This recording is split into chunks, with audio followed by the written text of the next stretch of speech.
얼마 전에 짤막한 글이지만은 좀 생각하게 하는 의미 있는 글을 읽은 적이 있습니다. 그 내용은 어떤 내용이냐면은 사람들이 건강을 유지하면서 장수하는 삶의 비결을 흔히들 얘기하기를 좋은 물을 먹고 좋은 공기를 마시고 그리고 뭔가 자연의 환경 속에서의 삶을 살아갈 때에 장수하지 않냐 하는 것들을 사람들이 얘기합니다. 그래서 장수의 비결을 좋은 물, 좋은 공기, 주변의 자연 환경 이렇게 꼽는데 그래서 이제 제기하는 문제가 무엇이냐면 그렇다면은 왜 고승들은 좋은 물과 좋은 공기가 있는 그런 환경에서 돌을 닦으면서 세상 근심 걱정 갖지 않고 그리고 살아가는데 왜 그 고승들의 수명이 비교해 보니까 목사들의 수명보다 짧다는 거예요. 더 길게 살아야 되는데 환경적으로 볼 때는 여건적으로 볼 때는 더 오래 사는 것이 당연하다고 생각이 되는데 아마 그분이 나이를 이렇게 비교해 본 모양이에요. 뭐 성철 스님이라든가 뭐 이렇게 고승들의 나이하고 또 목사님들의 또 우리 기독교교회에서 또 이렇게 지명도가 있는 목사님들의 수명을 비교해 보니까 목사들이 훨씬 수명이 약 10년 정도 더 오래 살더라는 겁니다. 그래서 이 문제가 왜 그럴까라고 나름대로 이제 고민을 했는데 그리고 생각을 해봤는데 그가 내린 결론은 그런 결론이에요. 고승들은 좋은 물을 먹으며 좋은 공기를 마시면서 자연 환경 속에서 그렇게 생활을 하지만은 저들은 죄 문제에 대해서 해결할 수 없는 그러한 마음에 깊은 짓눌리는 힘이 있는 가운데 저들이 생활을 했기 때문에 결국은 죄 문제를 해결하지 못하고 죄 문제로부터 해방되지를 못했기 때문에 저들의 수명이 짧았다라고 그렇게 결론을 내렸다고 합니다. 뭐 성철 스님 같은 경우도 그렇잖아요. 그 유언계를 보게 되면요, 결국은 그 유언계 그 핵심적인 내용은 뭐냐면은 죄 문제를 해결하지 못했다는 거예요. 자신의 죄 문제도 해결하지 못했다는 거예요. 그래서 수많은 중생들을 속였다. 그런 고백이잖아요. 그렇다면은 목사님들은요, 왜 더 오래 장수했던 비결이 뭘까요? 장수하는 비결이 뭘까요? 그건 이미 우리 해답을 알고 있습니다. 목사님들뿐만 아니라 여러분도 마찬가지죠. 죄의 문제를 해결하지 못하고 살아갈 때에 심령이 짓눌리고요. 그 죄의 문제로 인해서 삶의 여러 가지 많은 고통이 있고요. 삶의 불행이 있고요. 삶의 기쁨을 상실하고 살아가는 많은 요인들이 되는 것이 바로 죄 문제다라고 말할 수 있습니다. 여러분, 우리가 복음 하는데 복음의 핵심적인 주제가 무엇입니까? 우리 지금 로마서를 계속 강의하고 있는데 강의를 통해서 은혜를 함께 나누고 있는데 복음의 핵심 주제는 무엇입니까? 한마디로 표현한다면은 죄인된 우리가 수행과 고행을 통해서 또 여러 가지 무슨 공로를 쌓는 일들을 통해서 그 죄의 문제가 해결되는 것이 아니라 복음의 핵심적인 의미는 내용은 무엇이냐면은 예수 그리스도를 믿음으로 그 믿음으로 하나님 앞에 의롭다 인정을 받고 그리고 구원받는다. 구원에 이르게 된다는 것이 복음의 핵심적인 내용입니다.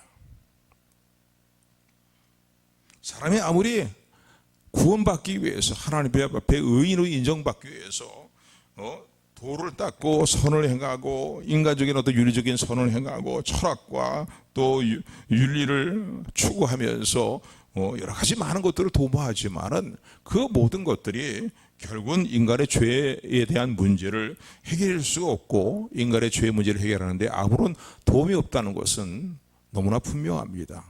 그러니까 조금 전에 제가 말씀드린 것처럼 성철 스님 같은 경우도 얼마나 고행하며 도를 닦았습니까? 그런데 그분의 마지막 죽으면서 남긴 말은 뭐냐면요, 죄의 문제를 결국 해결하지 못했다는 거예요.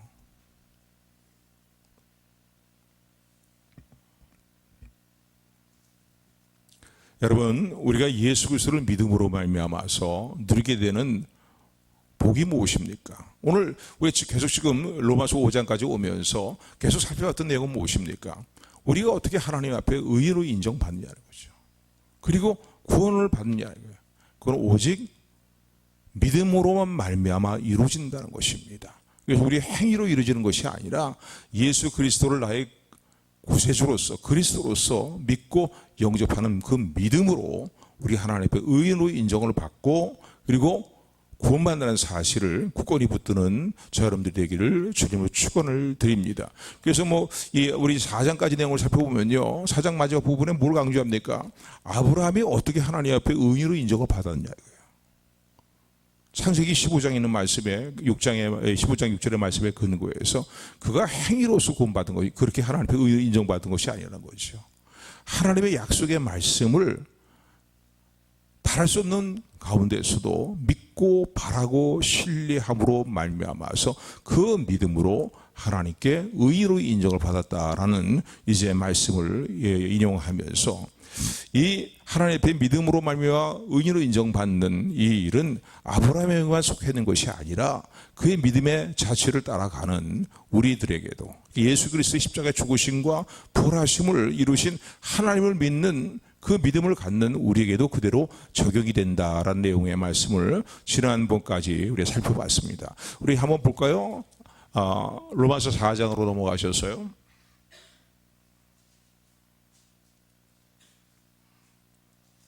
18절부터 로마서 4장 18절부터 25절까지 우리 합독합니다. 시작. 아브라함이 바랄 수 없는 중에 바라고 믿었으니 이는 내 후손이 이 같으리라 하신 말씀대로 많은 민족의 조상이 되게 하려 하심을 인함이라. 그가 100세가 되어 자기 몸이 죽은 것 같음과 사라의 태의 죽음 같음을 알고도 믿음이 약해지지 아니하고 믿음이 없어 하나님의 약속을 의심치 않고 믿음에 견고하여져서 하나님께 영광을 돌리며 약속하신 그것을 또한 능히 이루실 줄을 확신하였으니 그러므로 이것을 저에게 의로 여기셨느니라. 저에게 의로 여기셨다 기록된 것은 아브라함만 위한 것이 아니요 의로 여기심을 받을 우리도 위함이니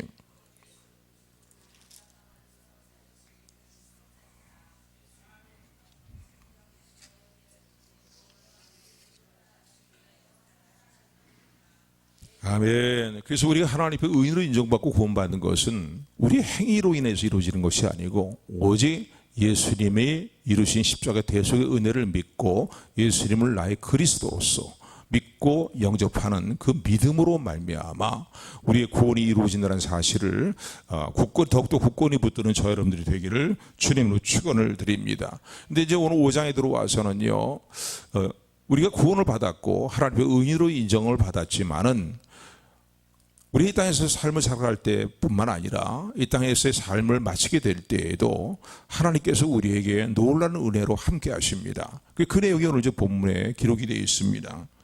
그러니까 우리가 예수 그리스도를 믿음으로 말미암아서 우리에게 주어지는 은혜는 구원받는 은혜뿐만 아니라 우리는 그냥 죽어서 천국 가는 거 그렇게 정도만 생각하는데 오늘 성경의 오늘 5장의 말씀을 근거로 해서 우리가 살펴보게 되면요, 우리가 예수 그리스도를 믿음으로 말미암아 받게 된 복들에 대해서 내용들이 오늘 5장에 기록이 되어 있는데 현재 우리의 삶에도 예수 그리스도를 믿음으로 말미암아 우리에게 주어지는 복들이 있고 영원한 생명을 누릴 때까지 영원한 생명을 누릴 때에도 우리에게서 지속적으로 주어지는 하나님의 은혜가 있음을 이제 오늘 본문을 통해서 우리는 깨닫게 됩니다. 그러니까 우리가 예수 그리스도를 믿음으로 말미암아 받게 되는 복은 미래에 받을 복만이 아니라 현재 이 땅의 삶을 살아갈 때에도 하나님께서 어떠한 복으로 우리의 삶 가운데 함께 하시는가 오늘 본문의 말씀을 통해서 우리에게 주어진 복들을 바르게 깨닫고 믿음으로 누리며 살아가는 우리 모두가 되기를 주님의 이름으로 축원을 드립니다.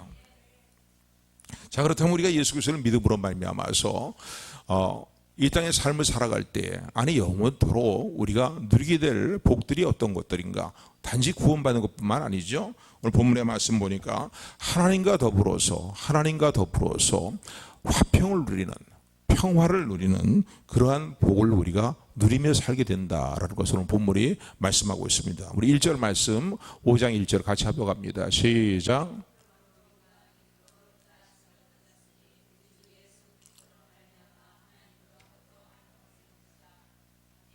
아멘. 하나님과의 관계에 있어서 화평을 이루게 되는 화평을 누리게 되는 그런 삶의 복을 우리가 받았다는 것입니다. 죄 때문에 하나님과의 관계에 있어서 원수와 같은 그런 모습이 있고 또 그런가 하면 죄 때문에 우리의 삶에 온갖 죄 문제에 따르는 저주와 우리의 삶에 고통과 괴로움들이 있는데, 이제는 그 근본적인 원인이 뭐 때문에 그렇겠습니까? 하나님과의 관계가 어긋나고 하나님과의 관계가 조화를 이루지 못하기 때문에 우리의 삶에 이런 고통이 찾아오는 것이죠. 그러니까 여러분, 인생의 모든 삶의 근본적인 고통의 문제는 어디 있습니까? 그건 죄의 문제에 있는 거예요. 왜? 죄로 인하여서 하나님과의 관계가 평화롭지를 못하고 화평을 이루지 못하고 하나님과의 관계가 부조화를 이루고 있기 때문에 우리 삶의 모든 고통의 문제와 사망의 문제까지 우리에게 주어지고, 결국은 그 죄의 대가로 인해서, 죄의 저주로 인하여서 영원한 지옥의 형벌이 있다는 사실을 기억하는 저 여러분들이 되기를 주님으로 축원을 드립니다. 우리의 사람과 사람과의 관계에서도요, 관계가 뒤틀어지면은요, 그 삶이요, 평화가 없습니다. 그 삶에 화평함이 없어요.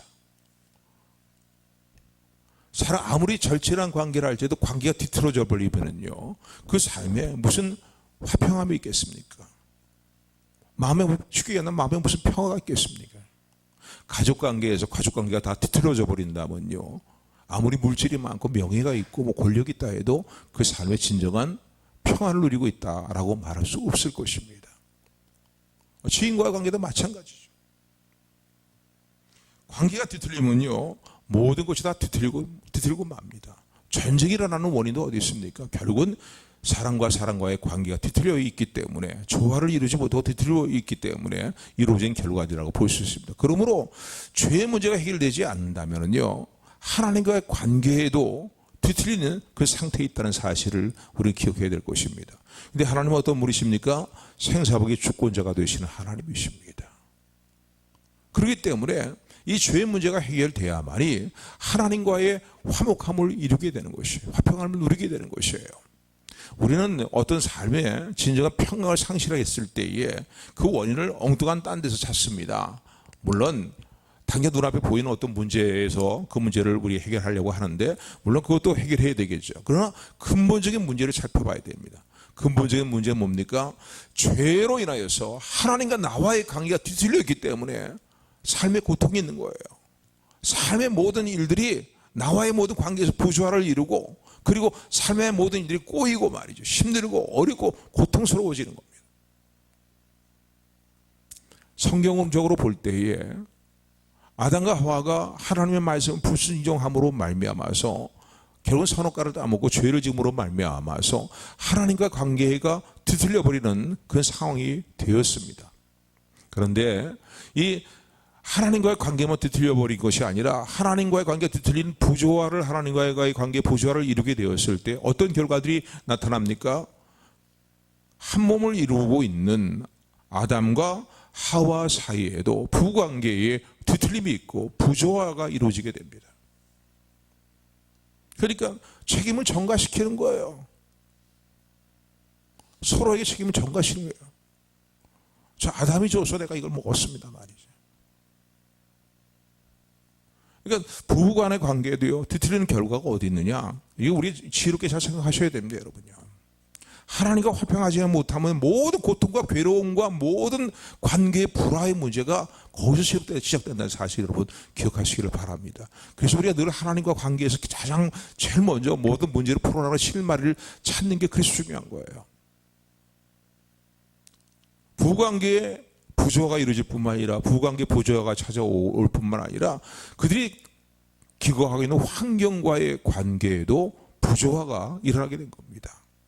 마땅히 먹을 만한 식물과 열매를 내야 될 땅이 말이죠, 가시가 엉겅퀴를 내는 그런 부조화의 관계가 이루어지게 된 것을 볼 수가 있습니다. 근데 우리 생활 속에서 무수히 많이 체험하고 보고 있는 일들인 거예요.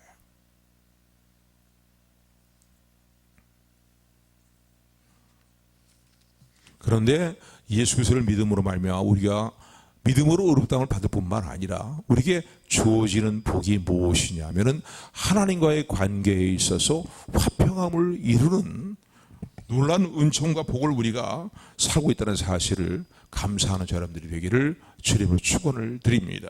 그래서 5장 1절에 이렇게 얘기하는 거예요. 믿음으로 너희가 의롭다함을 받았으므로 이제 어떻게 해요? 하나님과의 관계에서 평안함을 누리고 화평의 관계를 이루라 라고 그렇게 말합니다. 5절 다시 한번, 5장 1절 다시 한번 합독합니다. 시작.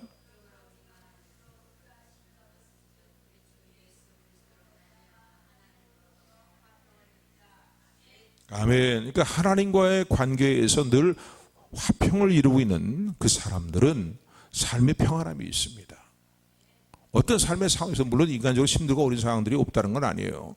그러나 그런 상황이 잠시 있지만은 또 잠시 흔들리고 그 마음의 평화가 잠시 흔들릴 수도 있지만 결국은 하나님과의 관계로 화평을 이루고 있는 예수 그리스도의 십자가의 보혈의 은혜로 말미암아서 죄의 문제를 해결을 받고 하나님과의 관계에서의 정죄함이 없는 그런 화평함을 하나님의 은혜를 누리고 있는 자들은 평안을 누린다는 겁니다. 그러니까 여러분 사람의 마음의 평안을 누리는 문제는 근본적으로 생각해 보면요, 그거는 믿음의 문제예요. 그리고 하나님과 관계의 문제인 거예요. 앞서 믿음의 선지자들을 보게 되면은 뭐 다 예를 들 수는 없지만은 바울과 실라를 예를 들어볼 때도 그렇지 않습니까? 복음을 증거하다 매를 많이 맞고 그리고는 옥에 갇혀 있는 그런 상황도 있지만은요, 저들이 옥중에서 행했던 일들을 사도행전에 보면은 16장에 보면은 어떻게 표현하고 있습니까? 그 날이 밝으면 어떤 봉비를 당할지 모르는 말이에요. 그 이전에 벌써 매를 많이 맞고 깊은 옥에 갇혀서 말이죠. 손발이 꼼짝할 수 없는 착고에 처한 상태에서 날이 밝게 기다리고 있는 그들이 얼마나 불안하고 얼마나 초조하겠습니까? 그런데 그들이 행했던 일은 뭡니까? 그 옥중에서도 찬송하고 기도하고 찬송하고 기도했다고 성경은 기록하고 있습니다. 어떻게 이럴 수가 있나요? 세상이 알 수 없는 예수 그리스도를 믿는 사람들이 많이 갖고 있는 평안함이 있다는 사실을 기억하시기를 주님으로 축원을 드립니다. 죄의 문제가 해결함을 받은 성도들은요, 이제 결코 예수 그리스도 안에서 하나님께서 우리를 정죄하지 않으신다는 그 하나님의 은혜 가운데 있다는 사실을 감사하면서 하나님과의 화평의 관계를 하나님 주님께서 이루셨다는 사실을 믿는 사람들에게는 이 평강을 누리는 복을 가지고 살아간다는 사실을 기억하시기를 주님의 이름으로 축원을 드립니다. 그래서 우리의 어떤 구원뿐만 아니라 하나님과 더불어서 화평을 누리는 복이 우리에게 주어져 있음을 기억해야 될 것입니다. 두 번째는 어떤 복이 우리에게 주어져 있냐면요, 하나님의 임재 가운데 나가서 하나님께서 예비하신 우리에게 주시는 은혜를 받아 누릴 뿐만 아니라 하나님의 영광을 바라보며 하나님의 영광의 자리에 참여하게 되는 그 소망을 가지고 그리고 기뻐하며 즐거워하는 복이 우리에게 주어졌다라는 사실을 말씀하고 있습니다. 단순히 우리 영혼이 구원받은 거 그리고 천국에 들어가서 이 땅 삶이 끝나면 천국에 들어가는 거 그 정도가 아니라 오늘 우리에게 주어진 복은 뭡니까? 하나님의 임재 가운데 나가게 됐다는 거예요. 하나님과 더불어 화평을 이룰 뿐만 아니라 하나님과의 관계에 있어서 하나님의 임재 가운데 나가서 하나님 베푸시는 은혜를 받을 뿐만 아니라 하나님의 영광, 하나님께서 우리를 위해서 예배하신 그 영광의 자리에 참여하게 되는 마음에 살아있는 소망을 가지고서 즐거워하게 된다는 사실을 말씀하고 있습니다. 여러분, 이 예수 그리스도를 잘 믿는 성도들의 모습을 보게 되면요, 어떻습니까? 저들은요, 살아있는 소망이 있어요. 이 땅의 삶이 힘들고 어려워도요, 결코 소망을 잃지 않는 것은 무엇입니까? 예수 그리스도로 말미암아서 하나님께서 우리에게 예비하신 그런 이제 영광의 날이 반드시 우리에게 임한다는 사실을 저들은 굳건하게 믿고 있기 때문입니다. 본문의 말씀 2절 말씀 같이 합독합니다. 시작.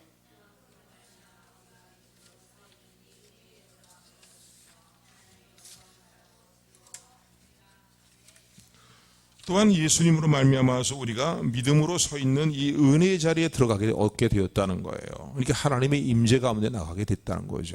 그러니까 여러분, 하나님의 임재 앞에 서게 된다는 건 이게 얼마나 놀라운 축복입니까? 하나님이 사랑의 하나님이시고 좋으신 하나님이시고 전능하신 하나님이시고 생사복의 주권자가 되신 하나님이시 아닙니까? 저는 저 여러분들의 매일매일의 삶이 하나님의 임재 가운데 살아가는 복을 누리는 삶이 되기를 소원합니다. 아멘. 여러분 세상 것도 온갖 세상의 명예, 권력 뭐 이런 거 다 휴져봤다 할지라도 하나님의 임재가 우리 가운데 떠나 있다 했을 때 그 삶이 무슨 복 있는 삶입니까? 그 삶은요 불행한 삶인 거예요. 절망적인 삶인 거예요. 그 삶은 진정한 평안을 누리지 못하는 그런 삶이라는 사실을 기억하시기를 주님으로 축원을 드립니다. 여러분 다윗 왕이요 하나님 앞에 범죄하게 되었을 때에 또 나단 선지자를 통해서 신랄하게 그 죄에 대해서 범죄한 죄에 대해서 책망을 받게 되었을 때에 시편의 말씀 보면 그가 간절히 하나님 앞에 간구했던 기도 내용을 우리가 알 수가 있습니다.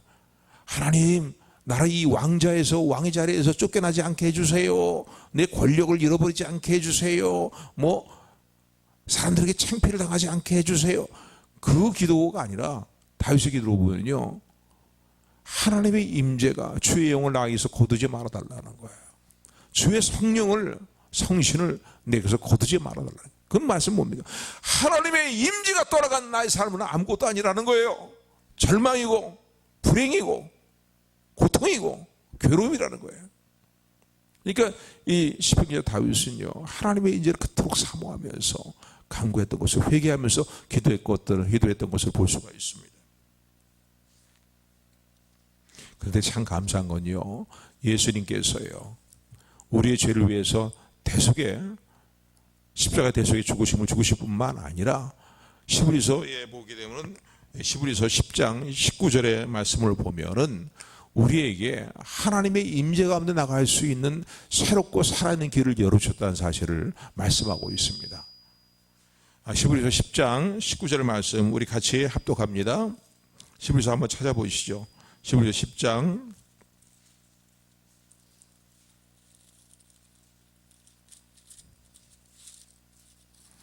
19절 말씀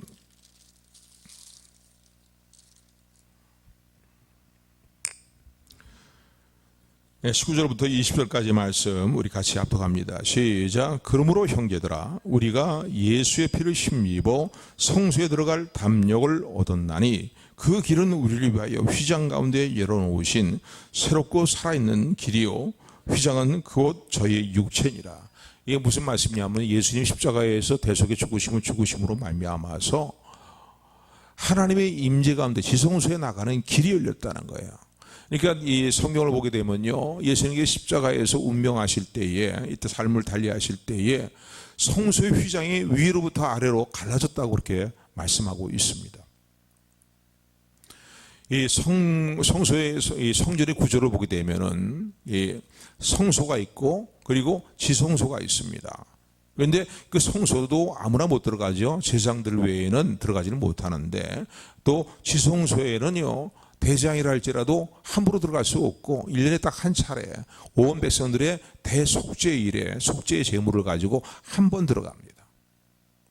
근데 그 지성소에는 하나님의 임재 상징인 법궤가 있고 그 임재 상징인 법궤 윗뚜껑에 시은 자가 있어요. 은혜를 베푸신 곳이다라는 표현으로써요. 그러니까 하나님이 임재해 계시는 곳이에요.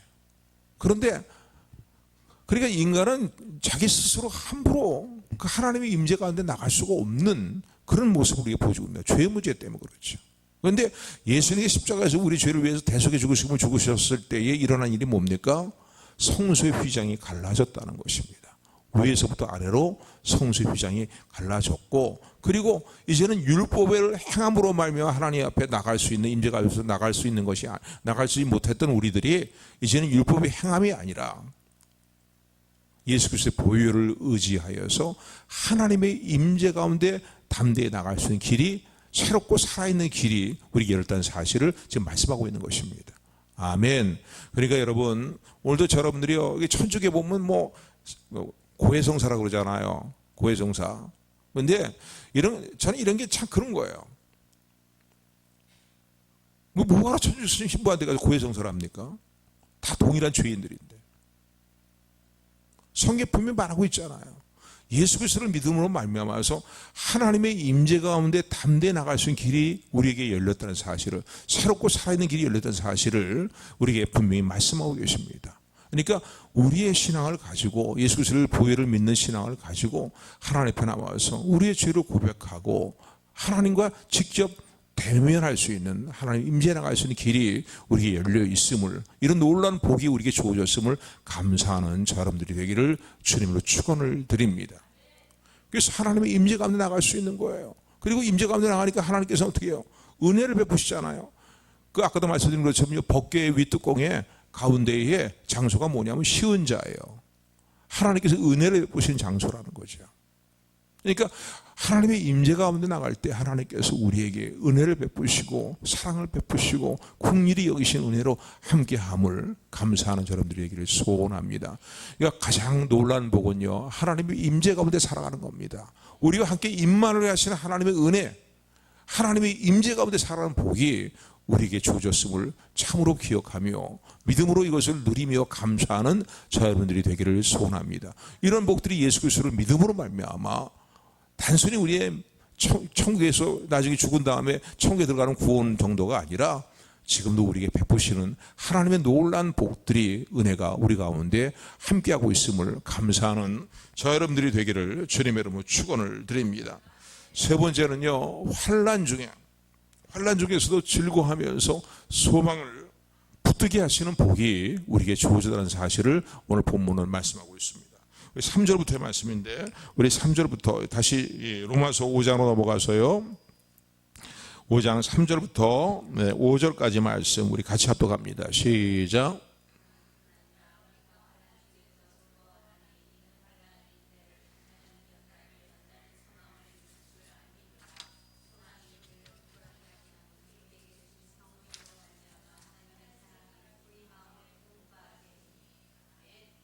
아멘.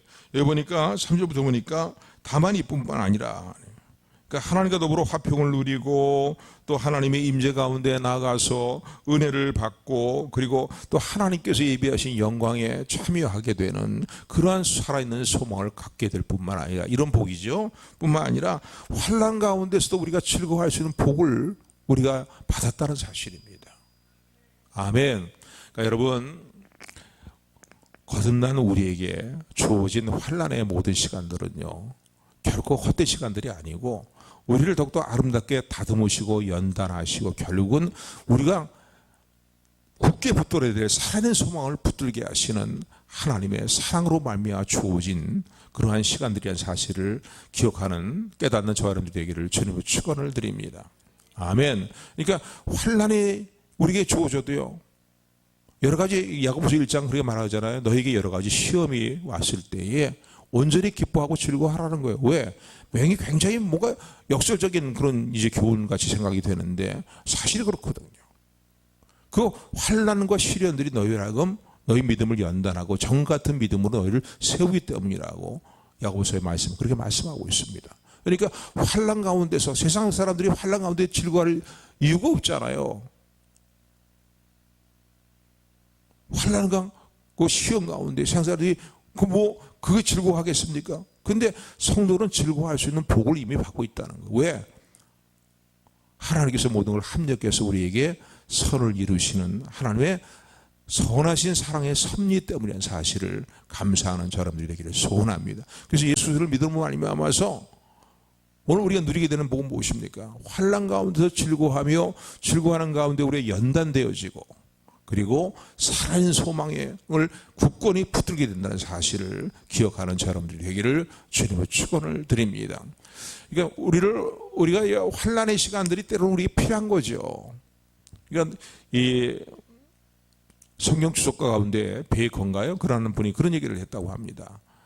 신앙이 성숙한 사람일수록 삶이 평안할 때에 내가 이렇게 살아도 되는가? 그렇게 고민한다는 거. 왜? 내 삶 가운데 시련과 때로는 환난이 있어야 내 믿음이 더 다듬어지고요, 내 믿음이 정결하게 되고요, 더 순순해지고요, 단단해지게 되고요, 내 믿음이 더 빛나게 되기 때문에 그렇습니다. 그냥 평안한 시간만 계속된다고 할 때에 우리의 믿음이 연단되지 않는 경우가 많고요, 오히려 더 퇴보하는 경우가 있습니다. 그러니까 믿음의 시련과 환난들이 있을 때에 오히려 그건 하나님의 사랑의 섭리 안에서 우리에게 주어진 것이라는 사실을 생각하시는 여러분들이 되기를 주님으로 축원을 드립니다. 이 환난과 이 시련 때문에, 이 풍랑으로 인해서 내가 소원의 한국까지 더 빨리 갑니다 말이죠. 이 환난과 시련 때문에 내 믿음이 더 빛나는 믿음이 되고 더 단단한 믿음이 되고 말이에요. 절망할 수밖에 없는 데 있잖아요. 우리가 죽은, 이제 끝났다, 우리 인생이 다 끝나버렸다 생각할 적이 있었다는 거예요. 사형선고를 받을 것 같은 그런 상황 가운데 처했었다는 거예요. 근데 그런 가운데서 하나님 위로하시고 또 건져내시는 하나님의 위로를 체험했다고 고린도후서 1장에서 그렇게 이야기하고 있는데, 지나놓고 보니까요, 그런 것들이 다 헛된 시간들이 아닌 거예요. 우리의 신앙을 더 순수하게 만드시고 정같이 빛나게 하시 하나님을 찬양하는 저 여러분들이 되기를 주님을 축원을 드립니다. 그래서 우리가 이런 3절부터 5절의 그 내용들을 가지고서 부르는 복음성가들을 즐겨 부르는 이유도 여기에 있죠. 환난은 인내를, 인내는 연단은 소망을 우리에게 이루어주기 때문이라는 거예요. 그래서 환난 가운데서도 시련 가운데서 기뻐하고 즐거워한다는 거예요. 왜? 그것을 통해서 하나님께 내게 이루실 놀라운 결과들을 우리는 알고 있기 때문이라는 거예요. 믿으십니까 여러분? 믿으십니까? 환난을 통해서 우리가 인내하는 성품을 갖추게 돼요. 그러니까 여러분, 하나님의 성품 가운데 중요한 성품 가운데 하나가 뭐냐면 인내하는 성품이에요. 주님이 이 땅에 오셔서 공생기간에 얼마나, 그 공생기간이 얼마나 여러 가지로 볼 때, 인간적으로 볼 때 얼마나 힘들었겠습니까? 그런데 그 공생기간을 십자가에 죽기까지 인내하셨잖아요. 그러니까 우리가 갖춰야 될 중요한 신앙의 덕목 가운데 하나가 인내하는 거예요. 그런데 인내하는 가운데 하나님이 우리 가운데 이루실 일이 뭡니까?